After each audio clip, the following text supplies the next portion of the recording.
നമസ്കാരം. കൗണ്ടർ പാർട്ടിലേക്ക് സ്വാഗതം. ഇന്ന് നമ്മളോടൊപ്പമുള്ളത് പ്രശസ്ത ചരിത്രകാരനും പണ്ഡിതനും ഒക്കെയായ ഡോക്ടർ എം ജി ശശിഭൂഷണാണ്. കേരളത്തിലെ ക്ഷേത്രങ്ങളെക്കുറിച്ചും കേരളത്തിൻ്റെ സംസ്കാരത്തെക്കുറിച്ചും പാരമ്പര്യത്തെക്കുറിച്ചും ഒക്കെ അഗാധമായ പാണ്ഡിത്യമുള്ള അദ്ദേഹം ഇന്ന് നമ്മളോടൊപ്പം ചേരുന്നത് ശബരിമലയെക്കുറിച്ച് ചർച്ച ചെയ്യാനാണ്. ശബരിമലയിൽ ഇപ്പോൾ ഒരു വിവാദം ഇങ്ങനെ കൊഴുത്തു വരുന്നുണ്ട്. ഈ വാവർ എന്ന ഒരു മുസ്ലിം സുഹൃത്ത് അയ്യപ്പസ്വാമിക്കുണ്ടായിരുന്നു എന്നാണ് ഒരു വിഭാഗം അവകാശപ്പെടുന്നത്. ഒരു പക്ഷേ അയ്യപ്പൻ്റെ കാലത്ത് ഇസ്ലാം മതം ഉണ്ടായിട്ടില്ല. പിന്നെ എങ്ങനെയാണ് ഈ വാവർ എന്ന ഒരു ഇസ്ലാം സുഹൃത്ത് അദ്ദേഹത്തിനുണ്ടാവുന്നത്? നമ്മൾ വിചാരിക്കുന്ന പോലത്തെ ഒരു റിജിഡിറ്റി ഈ മതങ്ങളിലെ അനുയായികൾക്ക് ഇല്ലായിരുന്നു, ഇന്നുമില്ല. പിന്നെ പണ്ടത്തെ കാര്യം പറയേണ്ട ആവശ്യമുണ്ടോ? അതുകൊണ്ടാണ് ഞാൻ ശബരിമലയെ ഒരു കോമൺ പൊതു ആയിട്ടുള്ള ഒരു ഇടമാണ്. ഏത്? ഇന്ത്യൻ റിലിജിയൻസിൻ്റെ, അതെ, സെമറ്റിക് റിലിജിയൻസിൻ്റെ അല്ല. അപ്പോൾ സെമറ്റിക് റിലിജിയനിൽപ്പെട്ട ഒരാളിന് അന്നത്തെ ശബരിമലയിൽ ഒരു ഇടം വരാൻ കുറച്ച് സാധ്യത കുറവാണ്, ചരിത്രപരമായിട്ട്. അപ്പോൾ പിന്നെ ഒരു വാവരുണ്ടായിട്ടുണ്ട്. ആ വാവർ ആരായിരിക്കും? കേസരി ബാലകൃഷ്ണപിള്ളയുടെ സംഭാഷണത്തിൽ അദ്ദേഹത്തിൻ്റെ രചനയിലും പറഞ്ഞിട്ടുണ്ടെന്ന് ഞാൻ ഇപ്പോൾ ഓർക്കുന്നില്ല, അദ്ദേഹത്തിൻ്റെ ഇൻ്റർവ്യൂവിൽ കണ്ടിട്ടുണ്ട്. വാവരായിട്ട് വരുന്ന അനുയായി മണികണ്ഠൻ്റെ അനുയായിയാണ്. അദ്ദേഹത്തിന് ഈ അയ്യപ്പനുമായിട്ടോ ശാസ്താവുമായിട്ടോ ഒരു ബന്ധവുമില്ല. പക്ഷെ മണികണ്ഠൻ എന്ന് പറയുന്ന തകർക്കപ്പെട്ട അല്ലെങ്കിൽ നശിപ്പിക്കപ്പെട്ട ശബരിമല ക്ഷേത്രത്തിൻ്റെ പുനരുദ്ധാരണത്തിൽ ഐതിഹാസികമായ പങ്കുവഹിച്ച മണികണ്ഠൻ എന്ന പാണ്ഡ്യരാജകുമാരൻ, പാണ്ഡ്യ രാജവംശത്തിലെ തെങ്കാശി ശാഖയിൽപ്പെട്ട ഒരാളാണ്. ഈ പന്തളം എന്നുള്ള പേര് പാണ്ഡ്യ അളവാണ് പന്തളം. അത് അവരാദ്യം വരുന്നത് അച്ഛൻ കോവിലാണ് താമസിക്കുന്നത്. അവിടെ തെങ്കാശിയിൽ നിന്ന് അച്ഛൻ കോവിലിൽ വരുന്നു. പിന്നെ അവർ താമസിക്കുന്നത് കോന്നിയിലാണ്. കോന്നിയിൽ താമസിച്ചതിന് ശേഷം അവർ പാണ്ഡനാട് വരുന്നു. പാണ്ഡ്യനാടാണ് ഈ പാണ്ഡനാട്. പഞ്ചപാണ്ഡവന്മാരുമായിട്ട് ബന്ധമൊന്നുമില്ല. എന്ന് മാത്രമല്ല, പന്തളം ഡെവലപ്പ് ചെയ്ത് വരുന്നത് ഈ വാർഡൻ കോർണർ. പന്തളത്തെ പറ്റി പറയുമ്പോൾ ഈ പന്തളത്ത് ഈ ശാഖ വന്ന് താമസമാക്കിയിട്ട് അധിക കാലമായില്ല എന്ന് പറയുന്നുണ്ട്. എന്ന് പറഞ്ഞാൽ 19-ാം നൂറ്റാണ്ടിലാണ് ഈ വാർഡ് പന്തളത്തെ പറ്റി പറയുന്നത്. അപ്പോൾ അതിനൊരു 100 വർഷം മുമ്പ് 18-ാം നൂറ്റാണ്ടിലോ മറ്റോ ആണ് ഇവിടെ വരുന്നത്, അവർ പന്തളത്ത് വരുന്നത്. അപ്പോൾ പന്തളത്ത് വന്നു കഴിഞ്ഞ് പന്തളം അവരെ തന്നെ ദേശവഴി എന്നാണ് പറയുന്നത്. ആരെ? പന്തളം രാജ്യമല്ല, അത് രാജ്യത്തിനകത്തുള്ള രാജ്യമാണ് ദേശവഴി. ഈ ദേശവഴിക്കാരോട് കാർത്തിക തിരുനാൾ രാമവർമ്മ പറഞ്ഞു, ഈ ടിപ്പുവിൻ്റെ ആക്രമണത്തിൽ ഞങ്ങൾക്ക് കുറച്ച് പണം തരണം, കാരണം നിങ്ങളുടെ ഭൂമിയും കൂടെ ഞങ്ങൾ അവർക്ക് ആ പ്രദേശത്ത് കരം പിരിക്കാനുള്ള അധികാരമുണ്ട്. അപ്പോൾ നിങ്ങളുടെ കാര്യം കൂടി ഞങ്ങൾ നോക്കുന്നത് കൊണ്ട് നിങ്ങൾ സൈന്യത്തെ അയച്ചു തരണം. സൈന്യത്തെ അയച്ചു തരികയും വേണം, പണവും അയച്ചു തരണം. ഇവർക്ക് കൊടുക്കാൻ പണമില്ല. അപ്പോൾ എന്ത് ചെയ്തു എന്ന് വെച്ചാൽ ശബരിമല ക്ഷേത്രം പ്ലഡ്ജ് ചെയ്തു. പണയം ആർക്ക്? തിരുവിതാംകൂറിന്. അപ്പോൾ തിരുവിതാംകൂറിന് പണയം വെച്ച് അപ്പോൾ പണയം വെക്കണമെങ്കിൽ ഇത് പന്തളത്തിൻ്റെ സ്വന്തമാണ്. അതെ, ഞാനത് പറയാൻ കാര്യം, ശബരിമല എന്ന് പറയുന്നത് മലദൈവങ്ങളുടെ ഒരു പ്രധാനപ്പെട്ട ഒരു മലദൈവമാണെന്നും അവിടെ പന്തളം രാജ്യത്തിന് ഒരു അവകാശവും ഇല്ല എന്നും ഒരു വാദമുണ്ട്. അത് ശരിയല്ല. കാരണം പന്തളത്തിന് പ്ലഡ്ജ് ചെയ്യാനുള്ള റൈറ്റെങ്കിലും ഉണ്ടല്ലോ. അതെ. അപ്പോൾ പന്തളത്തിൻ്റെ പന്തളത്തിൻ്റെ സ്വത്തിൽപ്പെട്ടതാണ് ഈ ശബരിമല. അപ്പോൾ ആ ശബരിമലയെ അവർ തിരുവിതാംകൂർ രാജവംശത്തിന് നേരിട്ട് ഭരിക്കാൻ ഒക്കാത്തത് കൊണ്ട് റാന്നി കർത്താക്കന്മാരെ അവരെ ഏൽപ്പിച്ചു. അപ്പോൾ റാന്നി കർത്താവാണ് ഭരിക്കുന്നത്. 5000 പേരാണ് അന്ന് ശബരിമലയിൽ. അന്ന് ഈ പറഞ്ഞ പോലെ വൃശ്ചികോത്സവവും മകരവിളക്കും രണ്ടായിട്ടല്ല, ഒറ്റ ദിവസത്തിൽ മകരവിളക്ക് മാത്രമേ ഉള്ളൂ. 5 ദിവസത്തെ ആഘോഷമാണ്. ഏറിയാൽ ഒരു 5000 പേര് നാട്ടിൻ്റെ നാനാഭാഗങ്ങളിൽ നിന്ന് വിളക്ക് തൊഴാനായിട്ട് വരും. ആ വിളക്ക് തൊഴാനായിട്ട് വരുമ്പോൾ അന്ന് ക്രമസമാധാന പരിപാലനവും എല്ലാം ആരുടെയാണ്? റാന്നി കൈമളുടെയാണ്. റാന്നി കൈമൾക്ക് അവിടുന്ന് കിട്ടുന്ന ഈ വഴിപാട് വഴിയൊക്കെ കിട്ടുന്ന പണം എന്ത് ചെയ്യുമെന്ന് വെച്ചാൽ അവരുടെ ക്ഷേമത്തിന് വേണ്ടി അങ്ങ് ചിലവാക്കും. റാന്നി കർത്താവ് അത് വീട്ടിൽ അതിൻ്റെ ഒരു ഓഹരി കൊണ്ടുപോകത്തില്ല. കൊണ്ടുപോകാതെ അയാൾ എന്ത് ചെയ്യുന്നു വെച്ചാൽ അവിടെ തന്നെ അങ്ങ് ചിലവഴിക്കുകയാണ്. ആർക്ക്? അയ്യപ്പ ഭക്തന്മാർക്ക് വേണ്ടി. എന്നിട്ട് തിരുവിതാംകൂറിന് ഓവർലോഡ്ഷിപ്പ് തിരുവിതാംകൂറിന് ഉണ്ടെന്നുള്ളത് അംഗീകരിക്കണമല്ലോ. ഈ ശബരിമലയിൽ നിന്ന് പിടിച്ച ഒരു ആനയെ, 1 or 2 ആനയാണെങ്കിൽ അത് തിരുവിതാംകൂറിന് കൊണ്ട് കൊടുക്കും. കൊടുത്തിട്ട് ഞങ്ങൾക്ക് ഈ ശബരിമല നോക്കാൻ തന്നതിൻ്റെ പ്രത്യുപകാരമായിട്ട് ഞങ്ങളിതാ ഈ ആനയെ കൊടുക്കുന്നു എന്ന് പറയുന്നു. ഇത് ഇന്നത്തെ പോലൊരു വരുമാന മാർഗമായിരുന്നില്ല ശബരിമല തീർത്ഥാടനവും തീർത്ഥാടനത്തിലെ അവരുടെ കാണിക്കയും. ഇതാണ് ശബരിമലയുടെ ഇന്നലത്തെ കഥ. അപ്പോൾ ഏതോ ഒരു ഘട്ടത്തിൽ അവിടെ ഒരു വാവർ വന്നു. ആ വാവർ കേസരി എന്ന ചരിത്രകാരൻ പറഞ്ഞത് ഒരു നോൺ ഇസ്ലാമായിട്ടുള്ള ഒരു പ്രമാണി, അതായത് അറബി. നോൺ ഇസ്ലാമുമാണ് അറബിയുമാണ്. പക്ഷേ ഇസ്ലാം വരുന്നതിന് മുമ്പാണ്, ഇസ്ലാമിൻ്റെ മതത്തിന് മുമ്പ്, അല്ലെങ്കിൽ അന്ന് ഈ പ്രോഫറ്റ് വരുന്നതിന് ശേഷമാണ് ഇസ്ലാം മതം കേരളത്തിലേക്ക് വരുന്നത്. ഉടനെ തന്നെ ഇവിടെ അങ്ങ് വ്യാപിക്കുന്നില്ല. അന്ന് നോൺ ഇസ്ലാം ആയിട്ടുള്ള അറബികൾ ട്രേഡേഴ്സായിട്ട് പലരും ഉണ്ട്. കേരളത്തിലുണ്ട്, എല്ലാ സ്ഥലത്തും വരുന്നത് കേരളത്തിലുണ്ട് എന്ന് മാത്രമല്ല, ഈ ഞാൻ ഫോക്ലോർ കഥകൾ ശേഖരിച്ചിട്ടുണ്ട്. വാവരെ പറ്റിയുള്ള അനവധി കഥകൾ, ഞാനൊരു 4-5 കഥകൾ തന്നെ ശേഖരിച്ചിട്ടുണ്ട്. അതിൽ കാഞ്ഞിരമറ്റം പള്ളിയുമായിട്ട് ബന്ധപ്പെടുത്തിയിട്ട് വാവരുടെ ഒരു കഥയുണ്ട്. 2 കൊട്ടാരക്കരയ്ക്കടുത്തുള്ള വാളകം പള്ളിയുമായിട്ട് ബന്ധപ്പെടുത്തിയിട്ടും ഒരു കഥയുണ്ട്. വാളകം. പക്ഷെ അതിൻ്റെ കഥയുടെ പൂർണ്ണരൂപം, ഈ വാളകത്തെയും കാഞ്ഞിരമറ്റത്തെയും പള്ളികൾ ഇസ്ലാം ആരാധനാലയം ആയിരുന്നില്ല മുമ്പ്. പിന്നെയോ നോൺ ഇസ്ലാം അറബി ആരാധനാലയങ്ങളാണ്. അപ്പോൾ അവർ പേഗൻസ് എന്ന് പറയുന്ന വിഗ്രഹാരാധകർ. അതെ, അവർ വിഗ്രഹാരാധകന്മാരായിട്ടുള്ള അറബികൾ. അവരുടെ ആരാധനാലയമായിരുന്നു കാഞ്ഞിരമറ്റവും ഈ പറയുന്ന വാളകവും. പക്ഷെ പിന്നീട് വാവരുടെ കുടുംബം, വാവർ എന്ന് പറഞ്ഞ ഒരു ചരിത്ര പുരുഷൻ ഉണ്ടായിരിക്കാം. ഏത് കാലത്ത്? 12-ാം നൂറ്റാണ്ടിൽ. ആ 12-ാം നൂറ്റാണ്ടിലുള്ള വാവരുടെ എന്ന ചരിത്ര പുരുഷൻ്റെ കുടുംബത്തിൽപ്പെട്ടവർ പിന്നീട് ഇസ്ലാം മതം സ്വീകരിച്ചു. ഇതാണ് വേറൊരു നാടോടി കഥയാണ്.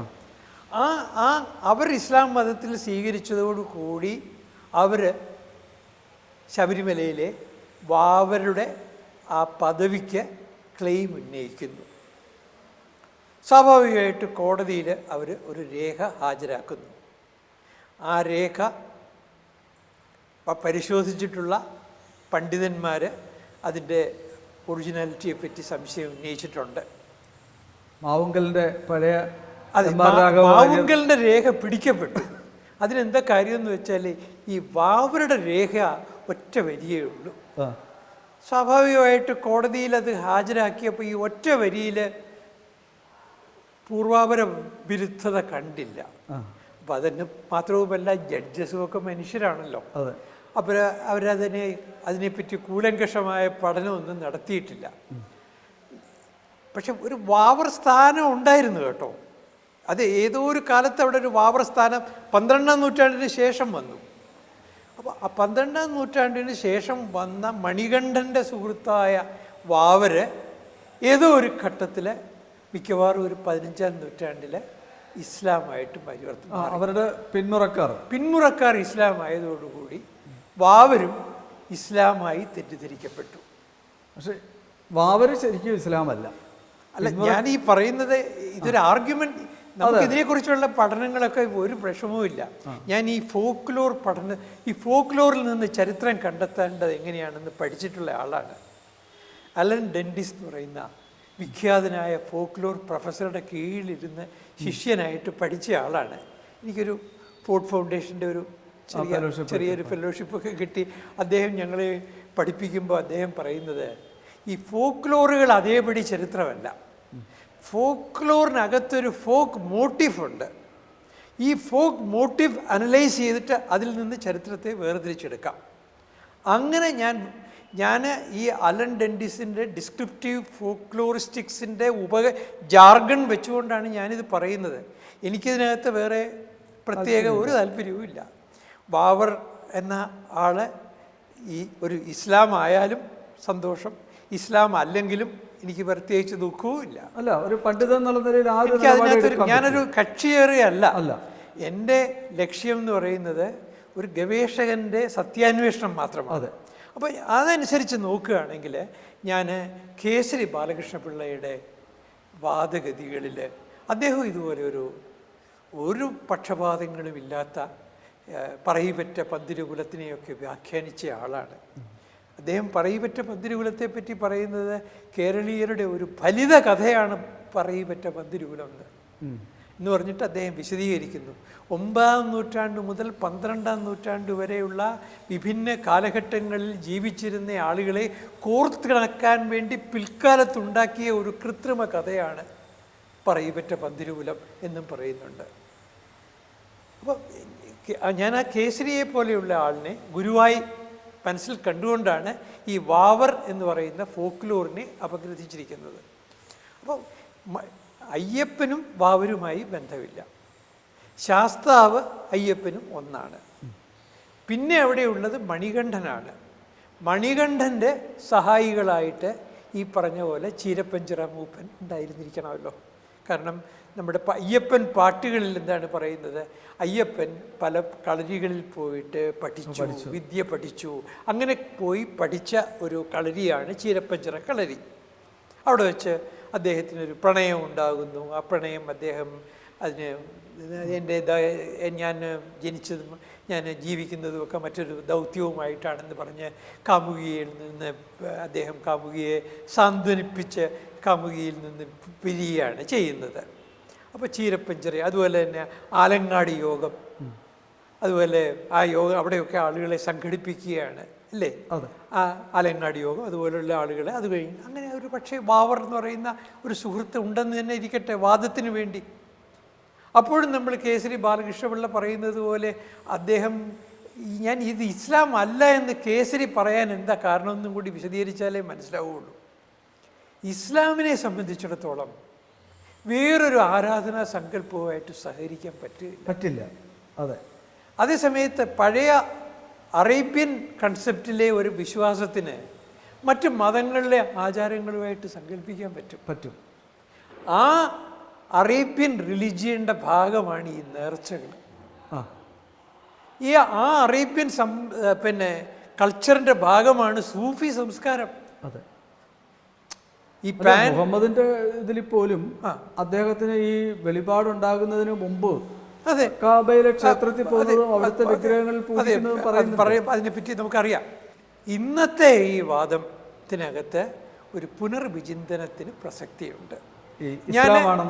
ഇസ്ലാമാണെന്ന വാദത്തിന് എന്ന് വെച്ച് ഈ വാവർ എന്ന ഒരു മണികണ്ഠ ശാസ്താവിൻ്റെ അല്ലെങ്കിൽ മണികണ്ഠൻ്റെ സുഹൃത്തിനെ ഞാൻ പാടെ നിഷേധിക്കുന്നുമില്ല. അതല്ല, അതേസമയം ഈ 1938 ഇറങ്ങിയ ഒരു കിളിപ്പാട്ടിൽ ഓം അംഗരക്ഷകായ മഹാശാസ്ത്രു പരിവാരായ വാപുരായ സ്വാഹ എന്ന മൂലമന്ത്രമുണ്ട്.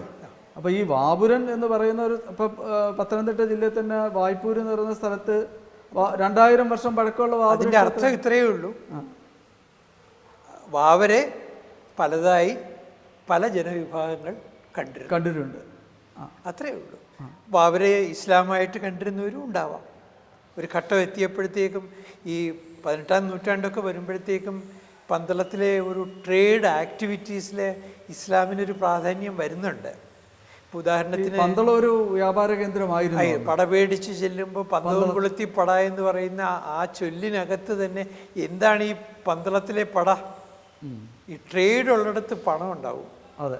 ആ പണം ഉണ്ടാകുമ്പോൾ പണം അപഹരിക്കാനായിട്ട് ആൾ വരും, പടയും ഉണ്ടാവും. ആ പട ആരായിരിക്കും വരുന്നത്? അധികവും നമ്മുടെ കഥകളിലൊക്കെ പറയുന്ന മറവപ്പട എന്നാണ് പറയുന്നത്. ശബരിമല ക്ഷേത്രത്തിൽ പാണ്ഡ്യനാട്ടിൽ നിന്നുള്ള തീവട്ടിക്കൊള്ളക്കാരുടെ ആക്രമണങ്ങൾ പലതവണ ഉണ്ടായിട്ടുണ്ട്. അപ്പോൾ ആ പലതവണ ഉണ്ടായിട്ടുള്ള ആക്രമണങ്ങളിൽ ശബരിമലയെ പ്രൊട്ടക്റ്റ് ചെയ്യാനായിട്ട് പിൽക്കാലത്ത് വന്ന ഒരു കഥാപാത്രത്തെ മണികണ്ഠ ശാസ്ത്ര അല്ലെങ്കിൽ പ്രൊട്ടക്റ്റ് ചെയ്യാനായിട്ട് വന്ന ഒരാളിനെ പഴയ കഥയുമായിട്ട് കണക്ട് ചെയ്തിട്ടുണ്ടാവും. എന്തായാലും ഈ കാര്യത്തിൽ ഞാൻ എൻ്റെ വാദഗതി ഉപസംഹരിക്കുകയാണ്. വളരെ തുറന്ന ഒരു മനസ്സോടുകൂടി കേരളീയർ ഒട്ടും വൈകാരികത കാണിക്കാതെ ഒരു പുനർവിചിന്തനത്തിന് തയ്യാറാവണം. ഒരു കാര്യം തീർച്ചയാണ്, അവിടെ ഇന്ന് നടക്കുന്ന ചില സമ്പ്രദായങ്ങളിൽ ചില അപകടങ്ങൾ കണ്ടിട്ടുണ്ട്. ഉദാഹരണത്തിന് അവിടെ ഞാൻ പലതവണ പത്രപ്രവർത്തകനായിട്ട് ഇത് റിപ്പോർട്ട് ചെയ്യാൻ പോയിട്ടുണ്ട്. അപ്പോൾ അവിടെ ഒരു കോടതി വിധിയിൽ കൂടിയാണ് ഇന്ന് വാവരുടെ സ്ഥാനം നിർണയിക്കപ്പെട്ടത്. അത് ജഡ്ജിമാരല്ല അത് തീരുമാനിക്കേണ്ടത്. ഒരു ക്ഷേത്രത്തെ സംബന്ധിച്ചിടത്തോളം ഉപദേവന്മാരുടെ സ്ഥാനങ്ങൾ നിർണയിക്കേണ്ടത് തന്ത്രിയാണ്. അപ്പോൾ അവിടെ ജഡ്ജിമാർ അവർക്കില്ലാത്ത ഒരു അധികാരമാണ് ഉപയോഗിച്ചത്. ഇനി രണ്ടാമത്തെ കാര്യം, ഇപ്പം അത് മാറ്റി എന്ന് ഞാൻ അറിയുന്നു. പണ്ട് എങ്ങനെയാണെന്ന് പറഞ്ഞാൽ വാവരുടെ പ്രതിനിധിയായിട്ട് ഒരാൾ അവിടെ ഇരിക്കും. അവിടെ തിരുവിതാംകൂർ ദേവസ്വം ബോർഡിൻ്റെയും ഒരു ഭണ്ഡാരം ഉണ്ടാവും, ഒരു വാർപ്പും ഉണ്ടാവും. അപ്പം ഒരു സെക്യൂരിറ്റിക്കാരനും പറയണം കാണിക്കയൊക്കെ ഈ ഭണ്ഡാരത്തിൽ എന്ന് പറയണം. അങ്ങനെയാണ് അയാളെ നിർത്തിയിരിക്കുന്നത്. ഈ ഭണ്ഡാരത്തിൽ വരുന്ന കാണിക്കയെല്ലാം ദേവസ്വം ബോർഡിന് അവകാശപ്പെട്ടതാണ്. ആ സമയത്ത് വാർപ്പിൽ വരുന്ന പണമെല്ലാം വാവർക്ക് ഉപയോഗിക്കാനും ഉണ്ട്.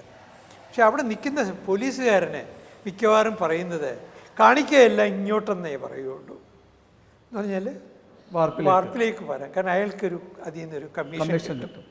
അങ്ങനെ ഒരു കാലം ഉണ്ടായിരുന്നു. ഇപ്പൊ ദേവസ്വം ബോർഡിന്റെ ഭണ്ഡാരം ഇല്ല അവിടെ. ഇപ്പൊ ദേവസ്വം ബോർഡ് എനിക്കറിഞ്ഞുകൂടാ.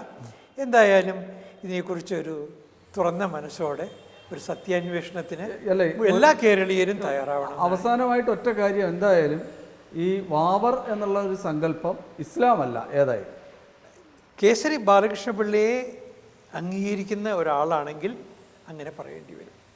നമ്മൾ വാവരെക്കുറിച്ചുള്ള വളരെ പണ്ഡിതോചിതമായ നിരവധി രേഖകൾ, നിരവധി പുസ്തകങ്ങൾ എല്ലാം ഉദ്ധരിച്ചിട്ടുള്ള ഒരു വാദമുഖമാണ് നമ്മളിപ്പോൾ കേട്ടത്. വാവർ എന്ന സങ്കല്പം ഇസ്ലാമല്ല, അത് അനിസ്ലാമികമാണ്. ഒരു പക്ഷേ അറബ് ബന്ധമുണ്ടെങ്കിൽ പോലും അത് ഇസ്ലാം ഉണ്ടാകുന്നതിന് മുമ്പുള്ള ബന്ധമാണ്. ഈ ഒരു തുറന്ന ചർച്ച തുടരും എന്നുള്ള പ്രതീക്ഷയിൽ നമുക്ക് അവസാനിപ്പിക്കാം. നന്ദി, നമസ്കാരം.